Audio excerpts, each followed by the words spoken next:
नमस्कार। दिल्ली के चुनाव के लिए वोटिंग कुछ ही घंटे बाद शुरू हो जाएगी। दिल्ली के अलग अलग विधानसभा क्षेत्रों से समाज के अलग अलग तबकों की राय मैंने आपको पहुंचाई। अब चूंकि चुनाव प्रचार खत्म हो गया है और एक सीट पर जाना मैंने मुनासिब नहीं समझा, इसलिए आज मैं कॉफ़ी हाउस आया हूं। आप कई बार माहौल क्या है कॉफ़ी हाउस से देखें इस पूरे चुनाव में दिल्ली में। और आजकल भारतीय राजनीति में जब भी चुनाव होते हैं तो बहुत कुछ दारोमदार महिला मतदाताओं पर रहता है कि वो जिधर झुकी सरकार उसकी बनेगी। और मैं आज कॉफ़ी हाउस में अपने कार्यक्रम की शुरुआत 4 महिलाएं एक टेबल पर बैठी कॉफ़ी की चुस्कियाँ ले रही थी। मैंने सोचा यहीं से बातचीत की शुरुआत करते हैं। वैसे आज दिल्ली का मौसम बहुत अच्छा भी है और कॉफ़ी और डोसा लायक भी है। मंगलवार के दिन वैसे भी कॉफ़ी हाउस जो कि दिल्ली के प्रसिद्ध कनॉट प्लेस के हनुमान मंदिर के ठीक सामने है, आज अरविंद केजरीवाल वहां पर आए भी थे। आरोपों प्रत्यारोपों का दौर है, तमाम शिकायतें चुनाव आयोग तक पहुंच रही हैं। प्रशासनिक अमला कल के चुनाव के लिए पूरी तैयारी कर चुका है। कार्यक्रम शुरू करूं उससे पहले दिल्ली वालों से ये अपील है, देश की राजधानी होने के नाते अब आपको इस बार रिकॉर्ड तोड़ना है और रिकॉर्ड मतदान होना चाहिए। न्यूज़ 24 की ये अपील है। और इलेक्शन कमीशन ने भी कहा था कि दिल्ली वालों को अगर वीकेंड में चुनाव रख दिया जाए तो वो कहीं घूमने निकल जाते हैं, इसलिए बुधवार को वोटिंग रखी गई है। तो बहरहाल में अपने बातचीत जी नमस्ते। आज दोपहर में ही आपका खान मार्केट का इंटरव्यू देखा था हमने। अच्छा। न्यूज़ 24 पे। और ये बच्चे हमेशा कहते थे कि जब हम सीपी आते हैं हमें तो कभी मिलते नहीं है राजीव रंजन जी। आज मिल गए। इन दोनों को बहुत आपसे मिलने का था, क्योंकि ये रात को जब न्यूज़ आती है ना तो ये दोनों जरूर देखते हैं कि हम तो माहौल क्या है जरूर देखेंगे, चाहे चुनाव कहीं का। बहुत आपने तो हमारी बहनें ही अच्छी कर दी। मैं BLO हूँ AC13 रोहिणी में। और जो आपने बात कही कि मतदान जरूर होना चाहिए, और इलेक्शन कमीशन ने जो वेंसडे रखा है डे, वो रखा है इसलिए ताकि वीकेंड सोच करके बाहर ना निकल जाएं। तो आप BLO है तो आपको तो सुबह ही सुबह पहुंचना है कि रात में पहुंचना? नहीं, सुबह पहुंचना है। बस BLO का एक ही फायदा होता है कि हमें सुबह पहुंचना होता है, बाकी साल भर ड्यूटी चलती है। मैं बाय प्रोफेशन टीचर हूँ, तो मैंने कहा बिफोर इलेक्शन एक बार बच्चों को सीपी घुमा लो, फिर तो कहाँ मौका मिलेगा। एक दिन की बात है, शुरू एक दिन की बात नहीं, एग्जाम शुरू है ना फिर बच्चों के, तो फिर बहुत मुश्किल हो जाता है कहीं भी आउटिंग के लिए निकलना। हमारी बहनें अच्छी कर दी, शुरुआत करते। अच्छा, बहुत आप अभी आए हैं? हाँ, मैं अभी आया बस। मेन तो यही है कि भाई मतदान जरूर होना चाहिए। इलेक्शन होगा तो फायदा है, चाहे वो ड्यूटी पर है, चाहे वो जितना भी इलेक्शन कमीशन काम करता है। ECI का मेन मोटिव यही है कि 100% जो काम करता है वो कम से कम 80% तो हो। और दिल्ली जैसे राजधानी जैसे क्षेत्र में तो 80% वोटिंग होनी चाहिए। 50-60 इसे यही अपील मैंने अपने दर्शकों से की कि ज़्यादा से ज़्यादा संख्या में आप निकलिएगा। दूसरी बात ये कि भारतीय लोकतंत्र के असल सेनानी वो सरकारी नौकरी वाले लोग हैं जो चुनाव की ड्यूटी में लगे रहते हैं। वैसे मैं जब गांव देहात के इलाकों में जाता हूं, मैंने कई बार चुनाव से पहले वाले दिन आपको सरकारी कर्मचारियों की मशक्कत और कैसी परिस्थितियों में वो पोलिंग बूथ के लिए रवाना होते हैं ये भी दिखाया। तो उन कर्मचारियों को जो चुनाव संपन्न कराते हैं, दुनिया का इतना बड़ा चुनाव, एलन मस्क ने भी कहा था कि इतनी बड़े चुनाव, इतना बड़ा देश की मतगणना इतनी जल्दी हो गई, मतदान होता है, तमाम सवाल भी उठते हैं। लेकिन फिर भी सरकारी कर्मचारियों को उनके इस लोकतंत्र के पर्व को सफल बनाने के लिए मेरी तरफ से, न्यूज़ 24 की तरफ से साधुवाद। बहरहाल मैं बातचीत का सिलसिला शुरू करता हूं। तो मैडम, मेरे चक्कर में आपकी कॉफ़ी ठंडी तो नहीं हो रही? नमस्कार। नमस्कार, आपका नाम क्या है? मिसेस अनीता भाटिया। और आप कहाँ से आई? पटेल नगर से। तो आप चारों फ्रेंड्स? हाँ, हम सारे फ्रेंड्स हैं। स्कूल फ्रेंड्स हैं यहाँ मिलते? नहीं, हम योगा फ्रेंड्स हैं। ओहो, यहाँ फ्रेंड्स ही बहुत आते हैं हर तरह के, कभी स्कूल वाले कभी कॉलेज वाले। तो आप योगा फ्रेंड्स, मतलब योगा साथ साथ? योगा वाले मुरारजी देसाई से। हाँ? मुरारजी देसाई योगा। हाँ, ये मैं जानता हूँ, यहाँ पे गोल मार्केट पे, गोल्डा खाने के पास ना, वो बड़ा फेमस भी है। तो कह रहे योगा करने वाले कॉफ़ी भी पीते हैं क्या? फीकी कॉफी है। तो आप बाय प्रोफेशन क्या है? By profession housewife. और पटेल नगर इलाके में मैंने जैसा कहा, मैं यहाँ पर तो दरअसल कॉफ़ी हाउस में बहुत बैठकबाज लोग आते हैं। वो दुनिया जहाँ की राजनीति, साहित्य, सिनेमा पर बात करने वाले लोग रहते हैं। तो मैं ना देखिए 4 में 1 उठ ली तो हाँ, डॉक्टर साहिबा है वो। दूसरी वाली भी उठ ली। नहीं, वो बता रही है। तो महिलाओं का जोर, मतलब जिधर वो आजकल झुक रही, उसी की सरकार बन रही। और इस तीनों पार्टियों ने जो चुनाव लड़ रही हैं, 2100 केजरीवाल ने, 2500 बीजेपी ने, 2500 कांग्रेस ने, आपने जमीन पे क्या देखा? महिलाओं का मूड क्या दिखाई दे रहा है? मुझे तो आप ही नजर आ रही है जीतते हुए। हमारे पटेल नगर से आप ही जीतेगी और बीजेपी का तो मुझे समझ में नहीं आ रहा। तो केवल आप अपनी सीट का बता रही हैं या बाकी दिल्ली में भी आपको कुछ लगा? मैं पटेल नगर की सीटें बता रही हूँ कि वहाँ पे काम किया है इसने सरकार।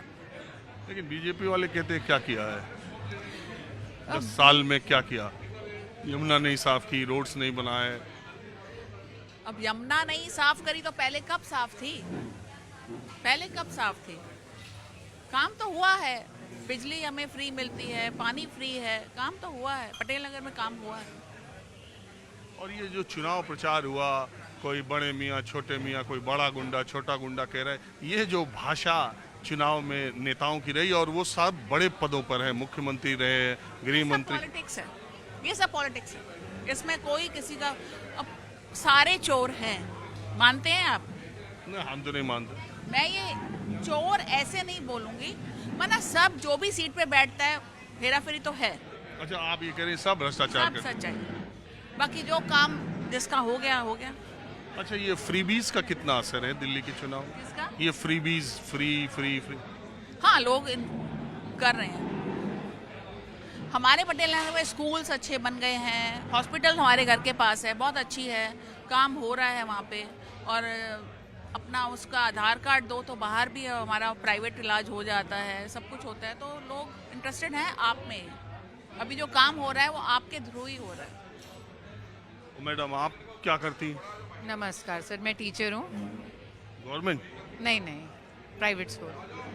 तो आप कहाँ रहती हैं, किस इलाके में? राजेंद्र नगर। अरे राजेंद्र नगर, पटेल नगर अगल ही बगल है। देखिए, ये हम आसपास से ही आ सकते हैं, तो बस हम पूछने ही आए थे इंस्टीट्यूट के बारे में, आज इन्फॉर्मेशन लेने। तो हमारे यहाँ तो आरती चावला जी हैं, और जिनका आ रहा है खबर में कि उन्होंने दल बदला है आपसे, बीजेपी।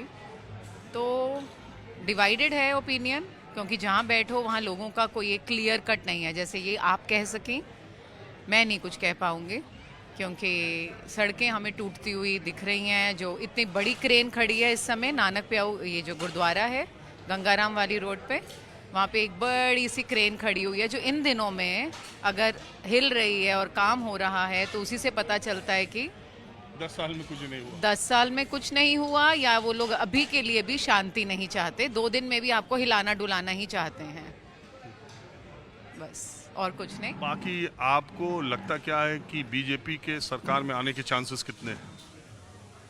सर, आम आदमी का फायदा होना चाहिए, चाहे आम आदमी पार्टी करे। आम आदमी बोलती है तो पार्टी में समझ में आ जाता है, आप आम जनता बोलिए। आम जनता का फायदा होना चाहिए। Common man should benefit, which has not been happening. तो जो भी पार्टी आए उससे ये दरख्वास्त होगी कि वो हमारी तरफ थोड़ा सा कॉमन मैन की फ़ायदे के लिए काम करें। सड़कें एक बार तोड़ो उसके लिए, एक बार तोड़ो उसके लिए का काम ना रहे, जिससे रेजिडेंट्स को प्रॉब्लम जो होती है वो ना हो, पानी आता रहे। बाकी मेरी तरफ से जो काम करे वो सीट पे आए, जो पैसा दे 2100 2500 उसको नमस्कार। तो ये तो तीनों कह रहे हैं ना, यही तो वो दिक्कत। तो देखिए, वो तो फिर वही जैसे उन्होंने बोला चोर वाली बात, वो मैं नहीं बोलूँगी, सबको अपना फ़ायदा दिख रहा है।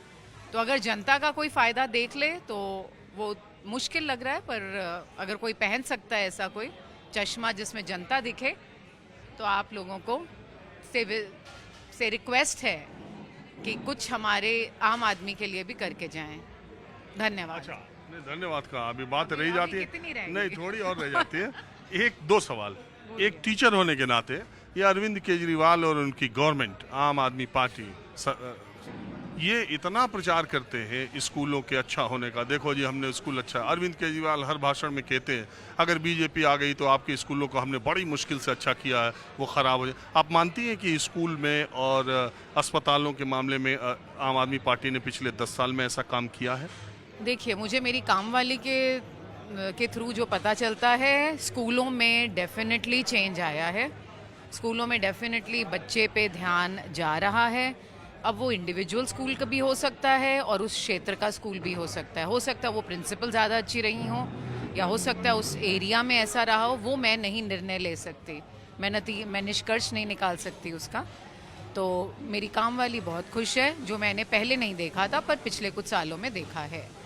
और अंतिम आखिरी सवाल, 10 साल में केजरीवाल या आम आदमी पार्टी की सरकार ने ऐसा काम करा है दिल्ली में, दिल्ली को ऐसा बनाया है कि उन्हें एक मौका और देना चाहिए, या जैसा आप कह रही हैं नमस्ते?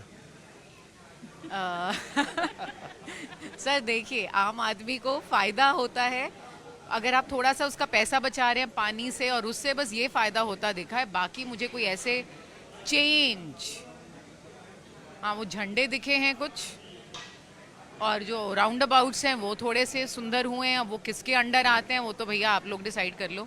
कोई एनडीएमसी की लड़ाई हो रही है, को वो उसके अंडर है, वो उसके अंडर है। ये थोड़े से चेंजेस देखे, but as such running of the government मुझे कोई चेंज नहीं दिखा है। रनिंग जहाँ चीज़ें ईजी हो गई हों, पानी का बिल माफ, वो माफ, ये सब हुआ है। बेटरमेंट, सर्वाइवल बेटर हो गया है, but betterment of the society मतलब मुझे नहीं दिखा है। मेरा नज़रिया भी हो सकता है। आप लोगों ने बात की, बहुत शुक्रिया। 4 दोस्त आपकी बैठी थी, बोलना शुरू जब हमने किया और जब बातचीत का सिलसिला शुरू हुआ तो 2 चली गई। बहरहाल अक्सर ऐसा होता भी है। कुछ और लोगों से बात करते हैं। वैसे तो कॉफ़ी होम में राजनीति की बारीकियां और गप्पबाजी करने वाले लोग ज़्यादा आते हैं, लेकिन मंगलवार के दिन आम जनता भी खूब आती है। मैंने आपको बताया मंगलवार के दिन हनुमान मंदिर लोग ज़्यादा आते हैं। मैंने सोचा आज कार्यक्रम का ज़्यादा हिस्सा मैं ऐसे लोगों को देता हूं जो पहली बार मुझे मिले हैं कॉफ़ी होम में, भले आते रहे हो, और बिल्कुल आम लोग हैं दिल्ली के अलग अलग इलाके। अब मैं दूसरी टेबल पर हूँ जहाँ एक फैमिली बैठी हुई, पूरा परिवार ही है ना आप? हाँ जी, हाँ जी। ये मिसेज है, वो हाँ? ये मिसेज है, ये मेरी मिसेज है, उनकी सिस्टर है। अच्छा अच्छा। और आप कहाँ रहते हैं? पंजाबी का, वेस्ट पंजाबी। तो कॉफ़ी होम आने का कोई आज खास वजह? मंदिर आए थे, हनुमान मंदिर आती हूँ मैं। हर हफ्ते? मैंने 5 हनुमान मंदिर का सूखा हुआ था। हाँ? 5 दिन मंगलवार। तो आज पूरा हो गया? अभी नहीं, अभी 2 और है। आज हमारी एनिवर्सरी है। हाँ? आज हमारी एनिवर्सरी है। आज मैं इनको भी लाई हूँ अपने साथ। शादी की कौन सी वर्षगांठ है? ये 35वीं। 35। हाँ? 35। अच्छा, जैसे जैसे शादी की उम्र बढ़ती जाती है, पहले तो आपको शादी की सालगिरह की बहुत सारी शुभकामनाएं, और 50वीं, 65वीं, 75वीं पे भी हम लोग ऐसे ही मिलते रहे। लेकिन एक बात बताइए, जैसे जैसे शादी की सालगिरह की उम्र बढ़ती जाती है वैसे वैसे महिलाएं ज़्यादा खुश रहती है, पुरुष चुप रहते हैं। क्या ऐसा है, कहना ज्यादा मानना पड़ता है। पहले तो हम पे चला दी शुरू में, अब 30 साल बाद ये सुनते हैं ना। हमको लगा सही है कि नहीं? ठीक है, बिल्कुल। इसकी एक वजह शायद मुझे ये भी लगती है, ये मैं अपने उससे जो मैं समाज को देखता रहता हूँ, तो एक कारण ये भी होता है कि जब बच्चे बड़े हो जाते हैं या होने लगते हैं तो माँ का पलड़ा भारी हो जाता है। बिल्कुल 100% सही है ना? बिल्कुल राइट है, 100% राइट है। उन्हीं बच्चों को भी कई बार हथियार बना के माँ अपने हस्बैंड को दबा लेती है। बिल्कुल ठीक बात है। ये सबके साथ आप बीती है। पहले ये अकेले होते हैं ना, अब हम ज्यादा अगर ये अकेले, अब पहले हम अकेले ज्यादातर बच्चे अपनी माँ का ही साथ देते हैं, पर नहीं बराबर ही हैं, पर इतना फेवर माँ का ज्यादा लेते हैं। फेवर तो माँ का ही लेते हैं ज्यादा। ये तो कह रहा हूँ कि नहीं? हाँ जी, ये बात बिल्कुल सही है। फेवर तो मम्मी का ही लेते हैं। और दूसरी बात ये है कि जितना माँ करती है बच्चों के लिए, अब फादर भी करते हैं, सबकी दोनों की भूमिका अलग अलग है, तभी एक परिवार और समाज खड़ा होता है। लेकिन माँ, मैं देखता हूँ ना, सुबह 5 बजे उठना, टिफिन तैयार करना, उसका यूनिफॉर्म करना, अगर ये जिम्मेदारी पुरुषों पे पड़ जाए तो आधे टाइम बच्चे स्कूल ही ना जा पाए। बिल्कुल स्कूल नहीं जाएंगे। पता भी नहीं है, जिस तरह से पाला है ना, रूटीन बनाया दिया, वो सब औरत ही करती है, तो इसीलिए शायद पलड़ा भारी होगा। चलिए ठीक है, आपकी शादी की सालगिरह थी तो मैंने थोड़ा ये सब बातें हल्की फुल्की कर ली। दूसरी बात ये कि वैसे तो मैं चुनाव के बारे में ज़्यादा पता है हमारे को। हम आपका बहुत सुनते हैं हर बार, ये तो लगा ही रखते हैं आपका न्यूज़ चैनल, आपका मेन। बहुत शुक्रिया। चलिए हमारी बात छोड़िए, अब दिल्ली के पंजाबी बाग इलाके में ज़्यादातर सिख वोटर्स हैं, ठीक है। मैंने सुना कि सिख वोटरों में इस बार कुछ मूड बदला हुआ, आपको भी लगता है क्या? बदला हुआ है बीजेपी में ज़्यादा। किस वजह से? दर्शक केजरीवाल जी है ना, वैसे तो अच्छे थे, लेकिन उन दिल्ली का मुख्यमंत्री होना कोई कम नहीं होता। एक एमएलए भी बहुत बड़ी बात होती है, लेकिन उन्होंने लालच किया, वहाँ वहाँ वहाँ वहाँ दिल्ली का पैसा सारा वहाँ चला गया, इसलिए उनको परेशानी हो गई है। वो कहते हैं लालच बुरी बला, तो उनके लिए बुरी बला हो गई है। नहीं तो ठीक था, ऐसी कोई बात नहीं थी, लेकिन अब वो अपने आप ही उन्होंने अपना हल्का करके और बीजेपी को भारी कर दिया है। यानी आप कह रहे हैं कि दिल्ली से जो बाहर निकलने का उन्होंने सोचा, उसकी वजह से दिल्ली में वो कमजोर हुए। हाँ। लेकिन पंजाब में तो सरकार बना ली। कोई वो ना बनाना वहाँ पे इतना नशा हो रखा है। मैं पंजाब में रिलेटिव रहते हैं, हर बच्चा अपने आप को सुई लगा रहा है वहाँ पे। बहुत ऐसा हर बच्चा नहीं, लेकिन हाँ लगा वहाँ ही रहा है। नशा बहुत बढ़ रहा नशा है। बहुत बढ़ रहा है। मैंने देखा है, चार नशे करते हैं जिनका पता ही नहीं है क्या चीज़ है। हम तो देख के हैरान रह जाते हैं, ये क्या कर रहे हो, नशा बहुत है। अगर मैं आपसे पूछूं कि वोटिंग को कुछ घंटे बचे हैं, मोटे तौर पे आपके देखने में दिल्ली का मूड क्या दिखाई दे रहा है? दिल्ली का जो लो लेवल में है, उनका तो जिनको लालच चाहिए, फ्री का चाहिए, वो तो केजरीवाल जी की तरफ है, और जिनको नहीं चाहिए कुछ भी, वो बीजेपी की तरफ। बीजेपी भी तो लालच दी है, नहीं दी है? दी है, लेकिन उनका लालच कोई वो नहीं है, लेने वाला नहीं है कोई। अब हमें कौन लेगा? हमें कोई 25 रुपये 21 रुपये थोड़ी चाहिए। नहीं, आपको ना उनसे चाहिए ना उनसे चाहिए। हाँ, उनसे हाँ, हमारे को तो किसी से नहीं चाहिए। अच्छा मैडम, आपका नाम क्या है? सुनीता खन्ना। सुनीता जी, आप मुझे बताइए, मैं अभी कुछ महिलाओं से बात कर रहा था आप लोगों से बात करने से पहले, तो वो महिलाओं में आप क्या देखती हैं इस चुनाव में मूड किधर ज़्यादा है? बीजेपी को ही कर रहे हैं सब ज़्यादातर, क्योंकि जो उन्होंने जो किया है ना, जो उन्होंने ये जो बाहर देश में भी करते हैं, उनसे जो मतलब तरक्की हुई है, अपनी इज्जत जो बढ़ी है, वो ये मोदी जी ने करी है। मैं तो यही समझती हूँ।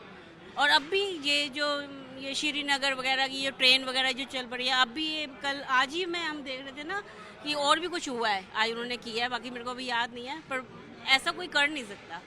और केजरीवाल की 10 साल की सरकार ने दिल्ली में क्या करा? उनका तो मेरे को इतना पता ही नहीं है, पर इतना नहीं हुआ जो आपने कभी केजरीवाल को वोट दिया? नहीं, बीजेपी। मैडम, अच्छा आप करती क्या? मैं हाउसफुल। मैडम, आप क्या करती? हाउस वाइफ तो दीदी जीजा जी के मैरिज एनिवर्सरी में आप भी शामिल हो गए। सेलिब्रेट करना है। एक बहन और भी थी, वो उसकी ट्रेन वो लेट हो रही थी, तो इसलिए वो चली गई, नहीं वो भी होती। हम 3 सिस्टर हैं। अच्छा, तो आपकी शादी के कितनी सालगिरह हो गई? हमारे 31 साल हो गए, 31। पीछे ही गाड़ी चल रही है आपकी। 4 साल पीछे चल रहे हैं। और आप किस इलाके में रहती हैं? पीतमपुरा।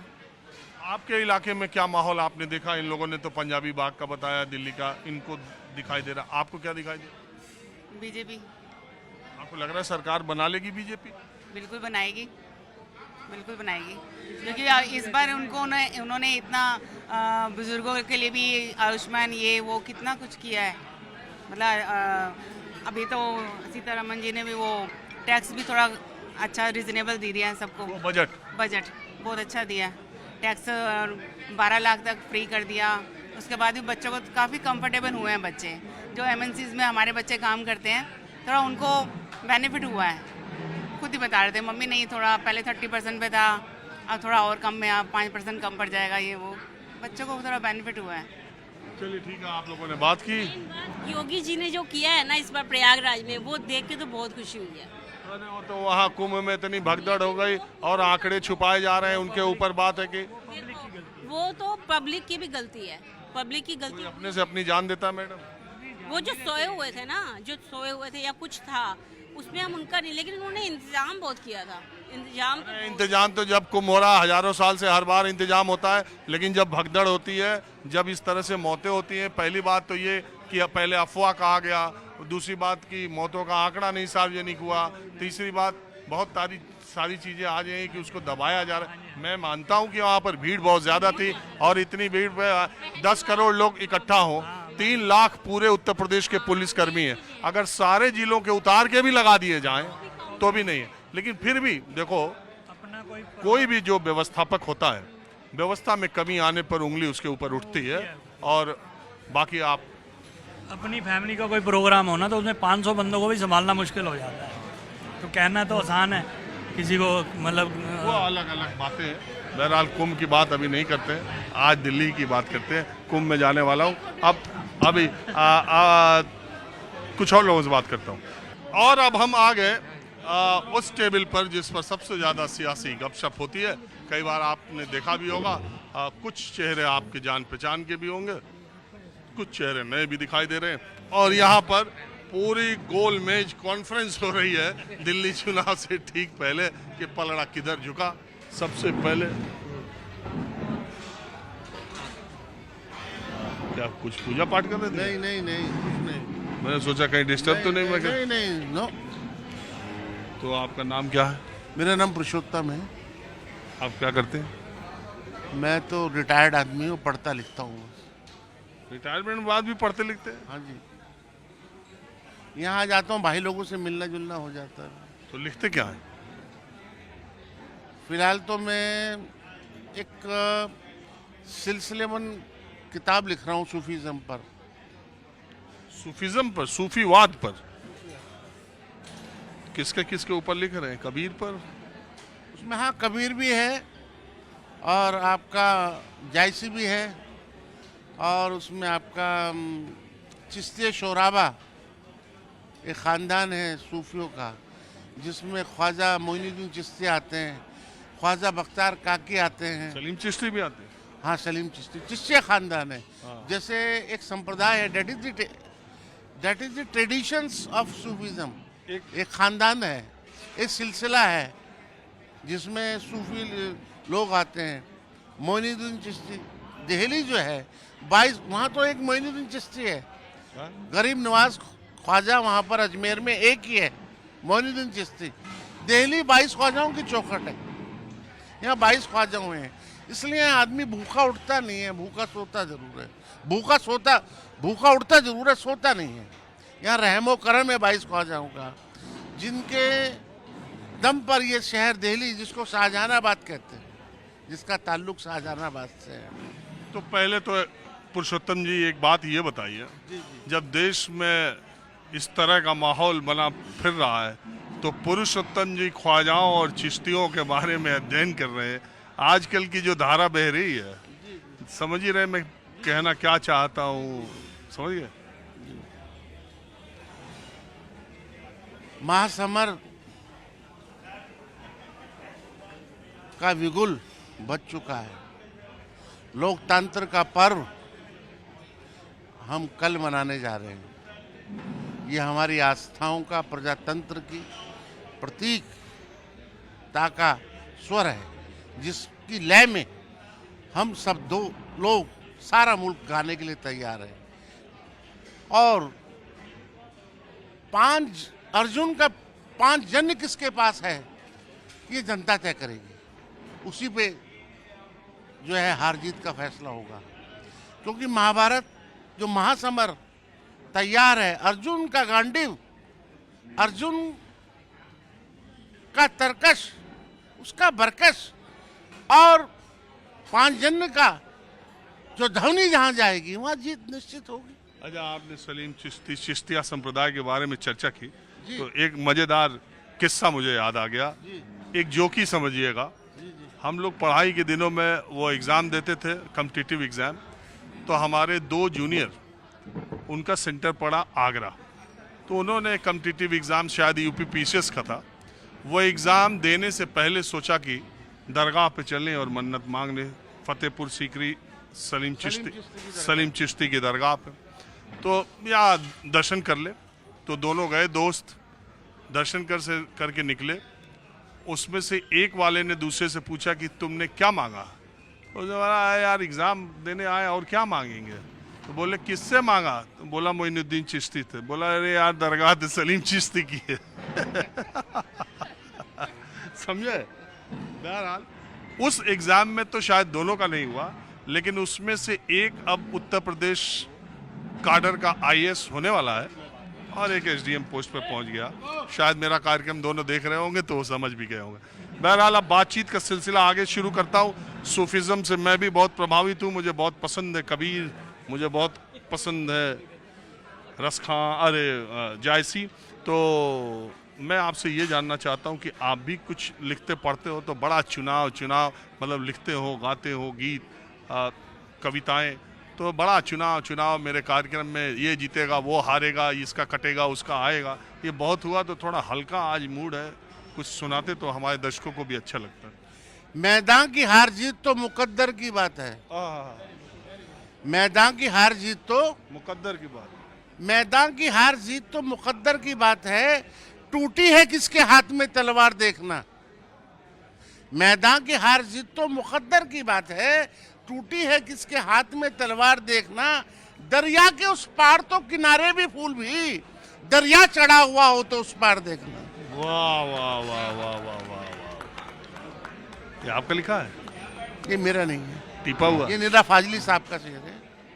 ओहो, निदा फाजली तो जाने क्या सोचकर हम वफा कर गए। आज के दौर में किसी भी पार्टी का महबूब इलाही जिस रंगत सोबत से आता है, वो उस रंगत सोबत को भूल जाता है और वो अपनी बात कहता है। तो जितने भी सियासतदान लोग हैं, उनका किरदार अब समझ में नहीं आता। पहले जिसको कहते थे कि ये रेवड़ी बांट रहा है, अब वो भी उस लाइन में शुरू हो गए रेवड़ी बांटने के लिए।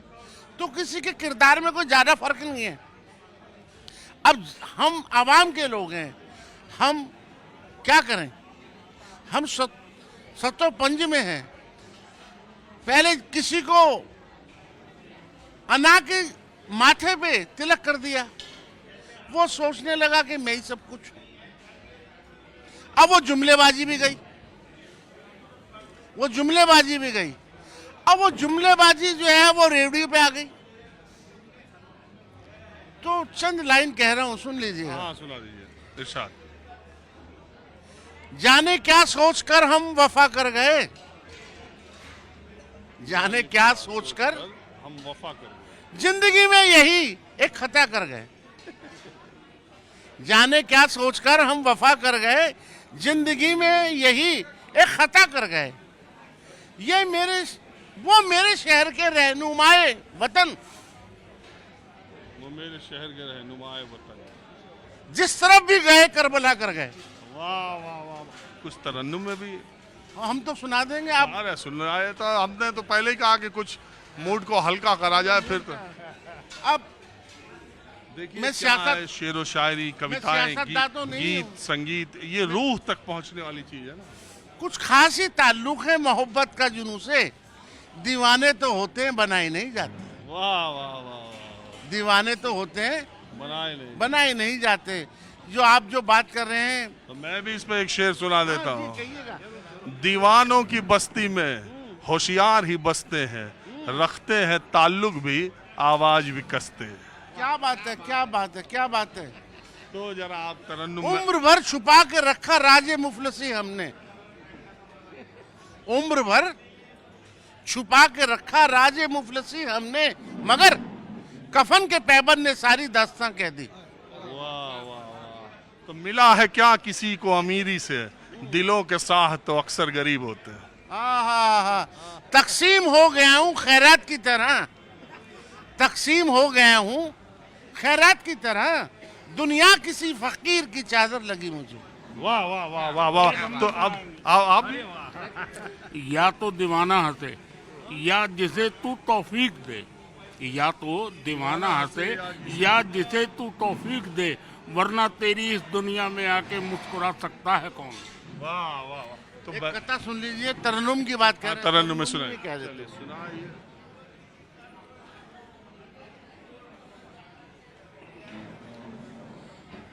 एक कथा पेश कर रहा हूँ, थोड़ा सा अलग हटके बात कर रहा हूँ। हाँ, कोई बात।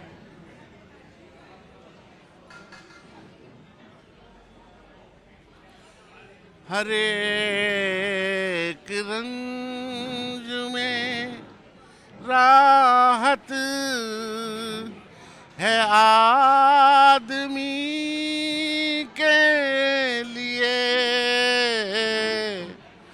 हर एक रंज में राहत है आदमी के लिए,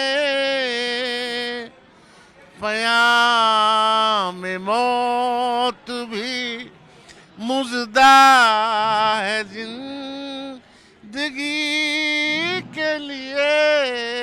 मुज़दा पर्शियन जुबान है, मुज़दा मतलब मौजूद।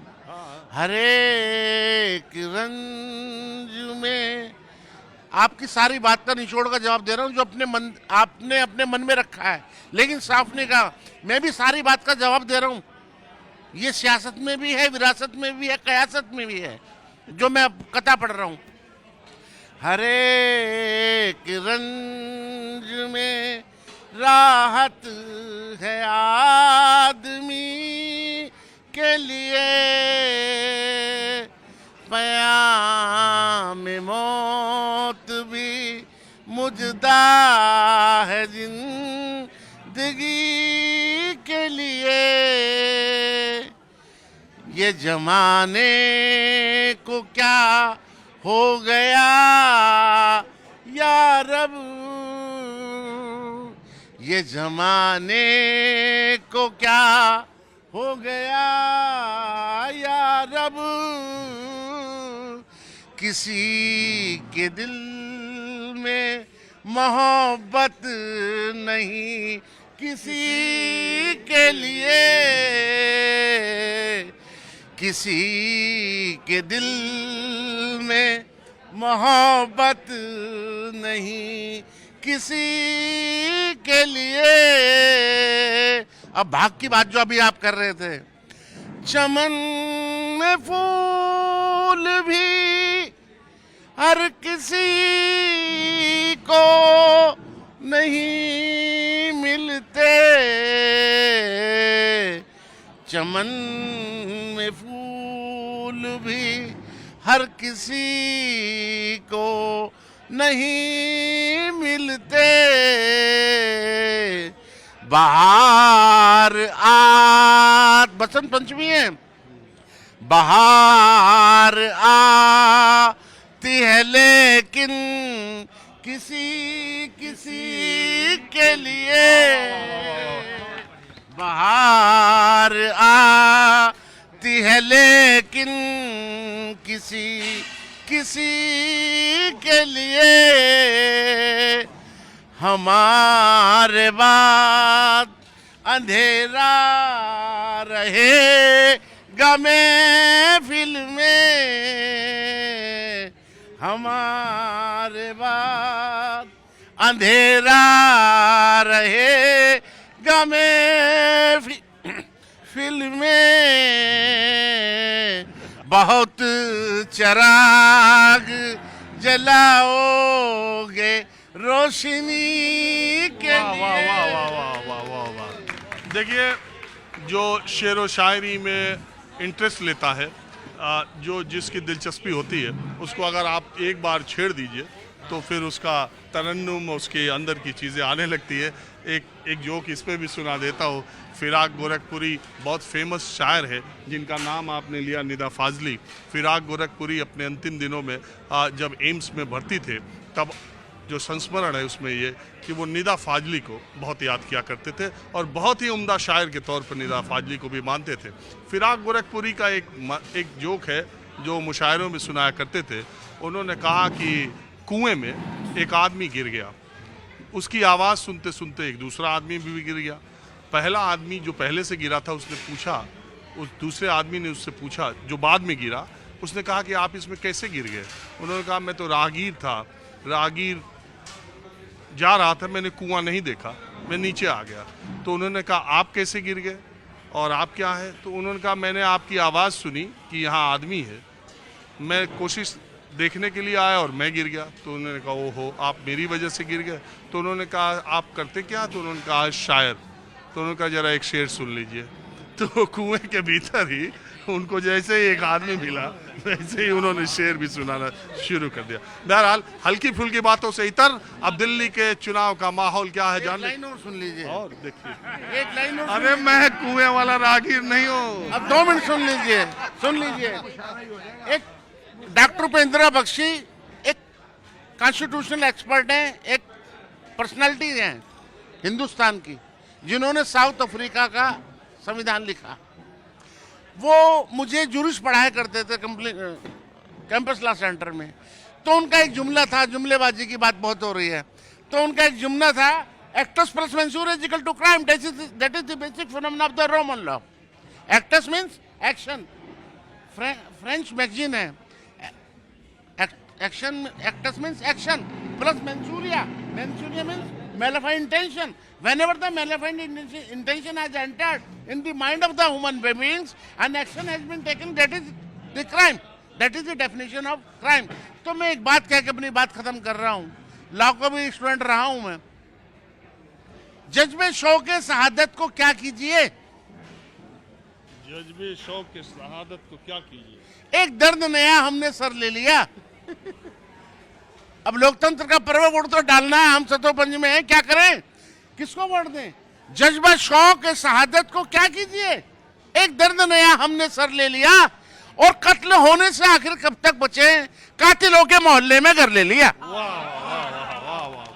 बहरहाल माहौल क्या की यही खूबसूरती है, जो जहाँ जैसे रहता है, कभी सड़क पर, कभी होम में, कभी मुशायरा, कभी सम्मेलन शुरू हो जाता है। बहरहाल चुनावी माहौल की चर्चा समय खत्म होने के नज़दीक आ रहा है। आजकल चुनाव का अब आप कुछ ही घंटों में दिल्ली में चुनाव शुरू होना है। आपका मामला किधर समझ में आ रहा है कि किधर पलड़ा झुका है? देखिए, मैंने दिल्ली में 3 विधानसभाओं में मैं गया हूँ। तो बहुत कम है। जहाँ मैं गया हूँ मैं वहाँ की बात बता रहा हूँ। नई दिल्ली में केजरीवाल हार रहे हैं, और मंगोलपुरी से राजकुमार चौहान जीत रहे हैं भाजपा के, और विकासपुरी विधानसभा में डॉक्टर पंकज कुमार सिंह, भाजपा से डॉक्टर पंकज कुमार सिंह जीत रहे हैं। और जो ये आपको लग रहा है, मैं बड़े सेपोलॉजिस्ट तो एग्जिट पोल गलत हो जा रहा है सीटों के हिसाब। मैं जैसे मोटे तौर पे क्योंकि ये सभी ने अपनी वर्तमान परिस्थितियां, जो विकास की बात नहीं की है, तकरीबन ने सब ने सुविधाओं की बात की है, मुद्दे किसी ने भी नहीं उठाए। जो मुद्दे सड़कों के, मोटे तौर पर सरकार बनती किसकी दिखाई दे? मोटे तौर पे देखिए, कांग्रेस अगर 15% 10% से ऊपर वोट ले जाता है तो आप गई, तब आप गई। अगर कांग्रेस इतना परसेंटेज वोट नहीं लेता है तो फिर दिक्कत आती है किस तरीके से ये ऊँट किस करवट बैठेगा। और मैं इन सभी को बसंत की आगमन पे, बसंत पंचमी पे, ये सब हमारी वरिष्ठ नागरिकों की जो टीम है उनकी तरफ से राष्ट्र को बसंत पंचमी और बसंत के आगमन पे अपनी शुभकामनाएं प्रेषित कर रहा हूँ। आप बताइए, दिल्ली के चुनाव का माहौल क्या लग रहा है आपको चुनाव से पहले?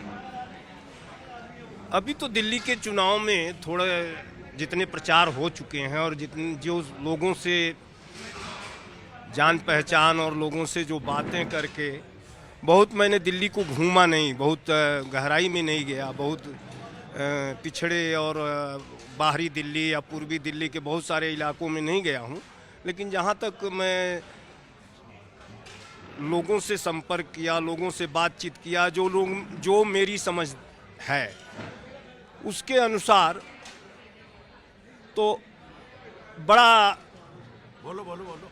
अच्छा देखिए, समय थोड़ा कम हो रहा है, मैं बहुत तेजी से पूछूंगा, आपको क्या लगता है? बड़ा अरे शायद साहब ने समय ले लिया, जल्दी बोलिए। जल्दी बोलो। बहुत तेजी से जो है वो नहीं बोल पाता हूं मैं धीमे। आपको क्या लगता है? बीजेपी 50, आप 20। आपको क्या लगता है? कांग्रेस ने ईवीएम जीतेगी। आप बताइए। बीजेपी नहीं जीत रही दिल्ली में, ये तय है। और आपको क्या लगता है? सरकार आम आदमी पार्टी की बनेगी। सरकार आम आदमी पार्टी की बनेगी। उसकी 35 से 42, कांग्रेस की 5 से 7 और बीजेपी की 20 से 25। और आप क्या कहते हैं? अच्छा, आपसे तो पूछ लिया, हो गया। आपका कुछ है? 58 सीटें आ रही हैं आम आदमी पार्टी की, केजरीवाल साहब जी ने लिख के दे दिया है। अरे वो क्या ब्रह्मा जी है जो लिख दिया, वो गलत नहीं है? जैसे केजरीवाल साहब जी आपके दीवाने, वैसे हम भी आपके दीवाने। अरे भैया छोड़, आप बताओ। सेम बीजेपी की आनी चाहिए, क्योंकि मुद्दा राष्ट्रवाद का है, साथ ही साथ विकास का है, आम आदमी की जरूरतों का है, नालियों की सफाई का है। आने दिन जो सीवर जैसी समस्या, ये बाकी लोगों से बात नहीं कर पाया, वो मैंने कुएं वाली कहानी सुनाई थी ना, उसी में समय चला गया। हाँ बिल्कुल बिल्कुल बिल्कुल। और आप अपनी ड्यूटी करें खूब अच्छे से। माहौल क्या है, मैं बस आज इतना ही।